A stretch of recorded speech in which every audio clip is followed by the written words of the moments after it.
Hi, hello mga ating. So for today's craving, magluluto tayo ng homemade beef burger. Kasi naman si Habi, dapat pizza yung lulutuin ko ay wag na daw. Ito na lang daw, beef burger. So ayan na, bumili lang kami ng iceberg, lettuce at saka ng sauce and ito, cheddar cheese, yung square. So ayan na. Tapos potato bun. Ito lang naman yung merienda namin ni Habi for today. So meron pang natirang beef burger. Pero susunod na uli yun. 6 lang naman. 4 sa kanya. 2 lang sa akin. So gusto ko talaga may kamatis. Ayaw naman ni Habi nun. So ako na lang. Akin na lang. Kumusta naman ang mga buhay-buhay niyo mga ateng?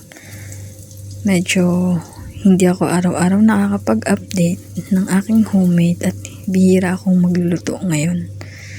So, kumusta naman ang inyong mga buhay-buhay? Hindi na ako nakapag-chika. So, ayan. Tapos na pala ako magprito ng beef burger. So, inano ko na siya. Yan. Ginawa ko na siyang burger. So, wala na pala akong barbecue sauce. So, ito naman, tinry namin ni Habi. Kita nyo naman, diba? 6 yan.